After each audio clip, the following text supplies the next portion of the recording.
Eu vou conseguir uma cópia da lei de Moisés que Samuel guardou. Ali Deus ensina como um rei deve se comportar. Ele deixa claro quando diz que um rei não deve tomar muitas mulheres para si, para que assim seu coração não se desvie. Graça e paz, meu irmão e minha irmã. Você está no canal Conectados com Jesus e Sintonizados com o Mundo. A perda de um filho é uma das experiências mais dolorosas e devastadoras que alguém pode enfrentar. A sensação é de uma profunda tristeza, de um desespero e um vazio imenso. É uma mistura de emoções intensas, incluindo dor, raiva, culpa e um sentimento de perda irreparável. A pessoa pode sentir-se completamente desorientada, com o coração partido e uma profunda saudade do filho que se foi. É uma dor que pode durar a vida toda e deixar cicatrizes emocionais profundas. Cada pessoa lida com essa dor de forma única, mas muitas encontram algum consolo e cura ao compartilhar suas experiências e buscar apoio em outras pessoas que também passaram por essa perda. E no vídeo de hoje, vamos falar como Deus matou o filho de Davi e Batseba. Aqui neste canal, buscamos impactar positivamente a vida das pessoas através da palavra do Senhor e do conhecimento que ela traz. E você pode ser parte disso. Ajude-nos a alcançar ainda mais pessoas. Compartilhe os nossos vídeos e deixe um like neles. E se você ainda não faz parte desta grande família de conectados, inscreva-se agora e junte-se a nós nesta jornada de crescimento espiritual e pessoal. E vamos juntos mudar mais vidas. Amém?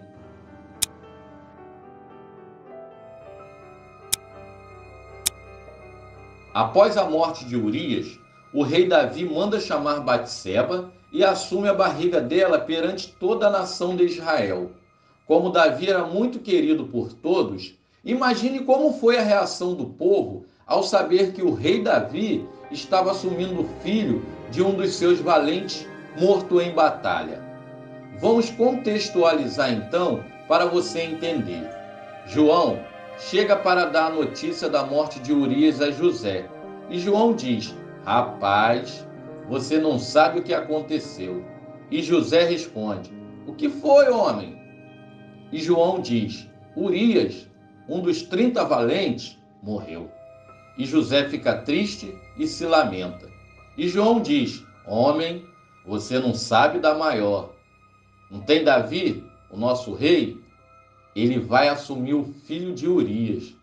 E José responde: "Rapaz, esse Davi é bom mesmo, hein?" Até aquele momento, ninguém sabia do adultério, somente Deus. Naquela época, quem assumia o filho de uma mulher viúva era o remidor, um parente mais próximo do falecido, para não deixar a semente daquela família morrer. Porém, Davi não deu nem tempo para o remidor. Ele próprio tomou a decisão de assumir Batseba com o filho no ventre. Aos olhos de todos, Davi estava fazendo um grande bem para Batseba e para a descendência de Urias. Até aí, tudo ia muito bem. E se passam dias, semanas e meses, até que o Senhor Deus mandou o profeta Natã para repreender Davi. O profeta Natã vai até o rei e conta-lhe uma história que deixa Davi profundamente transtornado e furioso. E Davi diz com toda autoridade e revolta que o homem rico que roubou a cordeirinha do homem pobre deve morrer. O profeta Natã, então, interrompe o discurso de Davi com as seguintes palavras: "Tu és o homem." Quando Davi ouve Natã falando do seu pecado, Davi desmorona e declara: "Pequei contra o Senhor." A resposta do profeta Natã à confissão de Davi é ao mesmo tempo consoladora e perturbadora, pois embora Davi mereça morrer por causa dos seus pecados, ele não morrerá, porque Deus o perdoou. Que alívio deve ter sido para Davi ouvir essas palavras de perdão vindo da parte de Deus. Mas a frase seguinte transpassa o coração de Davi como uma lança. E disse o profeta Natã: o filho, fruto do seu pecado, vai morrer. A Bíblia diz que após Natã deixar Davi ir para sua casa, o Senhor Deus fez adoecer o filho que a mulher de Urias dera a Davi. Não sabemos qual foi a doença que acometeu naquele recém-nascido, a ponto de levá-lo à morte. O texto não fala o grau de sofrimento que aquele recém-nascido passou, embora já seja normal que a maioria das crianças sofram nessa idade com dor de cólica.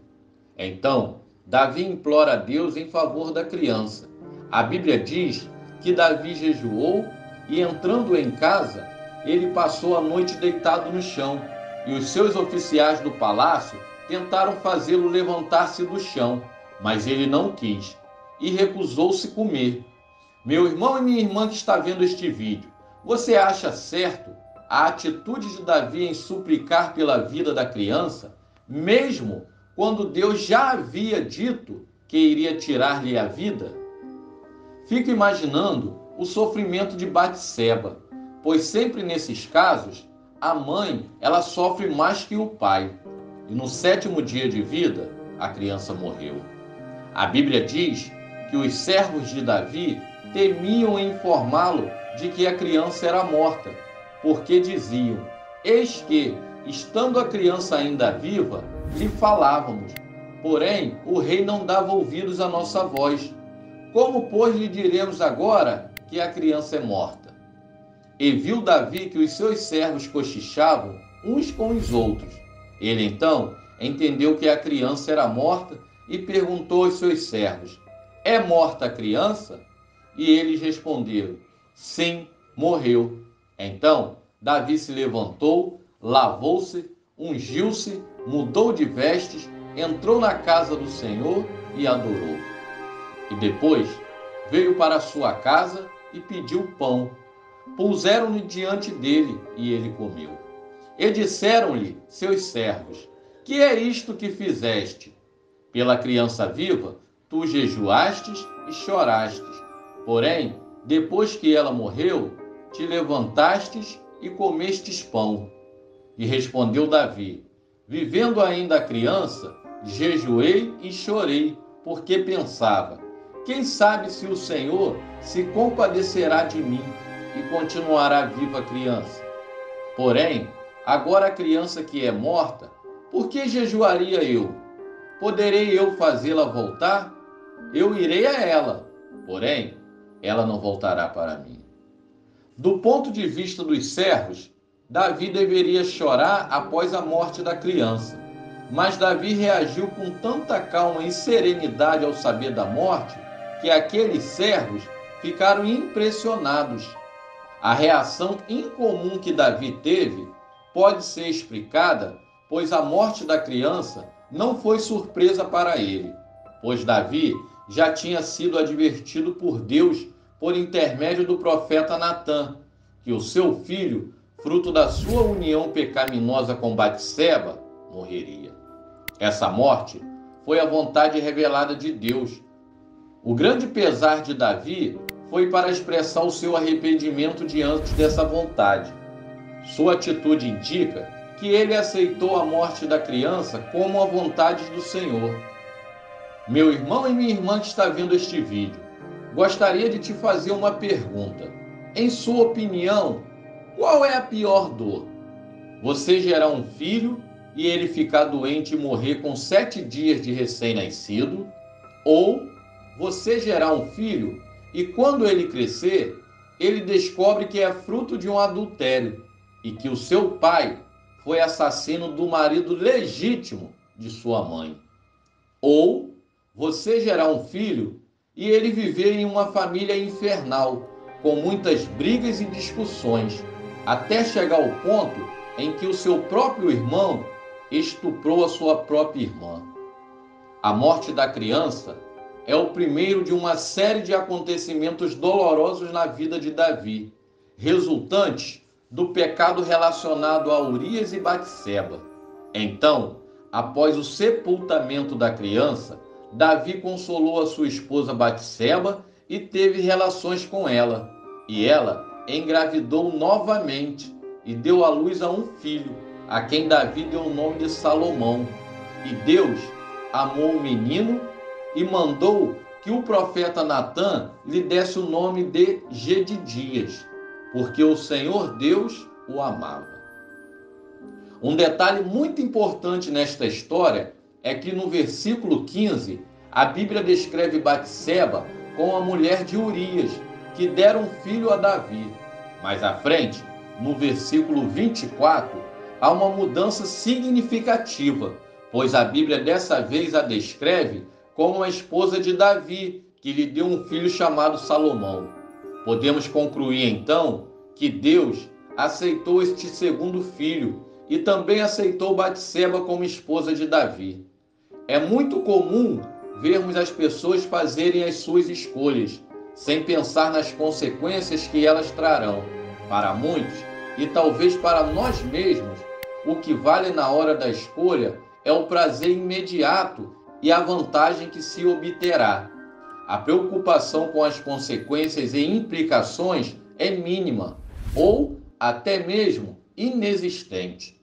Esse imediatismo, infelizmente, tem afetado muitas pessoas, e não são poucos os crentes que seguem esse caminho.